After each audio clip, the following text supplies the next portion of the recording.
Labs! Kumusta po kayo? At nakapagbihis na nga po pala ako dahil po papasok na naman po tayo sa school. Naghihintay na nga lang po pala ako ng kasama dito kung may kasama po ako sa pagpasok. At dahil wala po talaga akong kasama sa pagpasok mga Labs, ay ang sabi ko po kay mama ay patawinin niya na lang po ulit ako. Kaya ko naman pong mag-isa mga Labs at isa pa sa tabi lang naman po ako naglalakad. Basta kung ano po yung bilin sa akin ni mama ay yun po yung sinusunod ko. Kasabayan ko na nga po pala si kuya pati po si kuya Moymoy sa paglabas. At dahil hindi naman po tatawid sila kuya at si kuya Moymoy ay dumiretso na po sila. Nung wala na po palang mga sasakyan na dumadaan ay pinatawid na po ako ni mama. Kasabayan ko din po pala sa paglalakad sila tita Donna. Kaya okay na lang po lalo sa akin dahil po may kasama naman po ako sa paglalakad. At fast forward na po tayo mga Labs. Kaninang tanghali ay papasok na naman nga po ako. Nagpatali po pala ako kay mama ng buhok. Ganitong tali po pala yung ginawa po sa akin ni mama dahil po sa sobrang init. Kapag po kasi nakalugay yung buhok ko ay basang-basa na po itong damit ko. Lalo na po mga Labs kapag po sinusuot ko na po yung bag ko. Naglalagay naman po si mama o di kaya si papa ng bimpo sa likod ko po mga Labs. Pero kahit ganon ay grabe pa din po kung pagpawisan yung likod ko.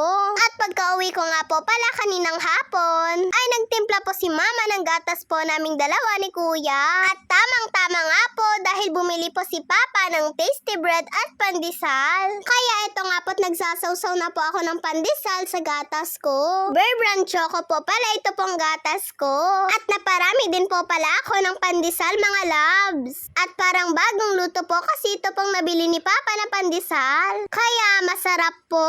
Isang bakery lang naman po lagi yung pinagbibilhan po ni Papa ng tinapay. Bukod na nga po sa masarap po yung tinapay nila.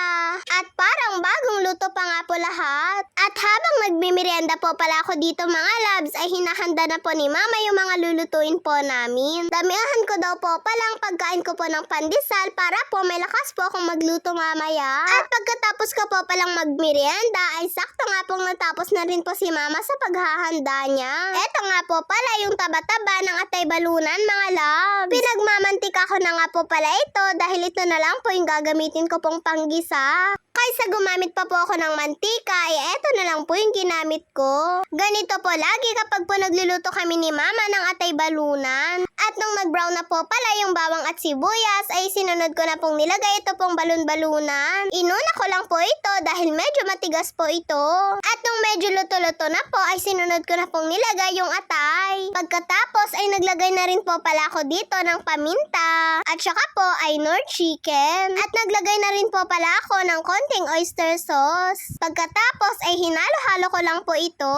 Eto po palang pansit dilaw ang lulutuin po namin. Gisado lang po ang luto namin ni Mama dito. Yun po kasi ang request ni Papa. Eto nga po't hinuhugasan ko po muna ito mga Labs bago ko po lutuin. Sayang nga lang po at hindi na po fresh ito pong nabili ni Papa. Kahapon po kasi ito binili ni Papa mga Labs. Pagkatapos ay niref na lang po namin ito. At syempre dahil naka-plastic lang daw po ito nung nabili ni Papa. Kaya nagiba na daw po ng konti yung amoy. Kaya kailangan hugasan daw po ito bago po lutuin. At ayan mga Labs, nung medyo luto na nga po pala ito pong ating atay balunan ay nilagay ko na po yung carrots. Isang pirasong carrots lang din po palang nabili ni Papa. At isang pirasong patola lang din po. Hindi na po pala siya bumili ng repolyo at saka po Baguio beans. At nung luto na po ito ay sinali na po ni Mama sa isang plato. Dahil magpapakulo pa daw po kami ng tubig dito sa kawali. Kapag daw po kasi hinalo po namin ito habang nagpapakulo daw po kami, ay baka tumigas lang daw po ito. Kaya isinali na lang po muna ito ni Mama. At ayan, sa isang kawali ay naglagay lang po si Mama ng konting sabaw. Pagkatapos ay tinimplahan ko naman na po ito ng paminta. At saka po naglagay na din po pala ako ng oyster sauce. Tapos po ay Knorr chicken para po mas lalong sumarap. At nung kumulo na po pala itong sabaw mga Labs ay nilagay ko na rin po pala ito pong pansit dilaw. Masarap din daw po ito kapag po sana may itlog ng pugo.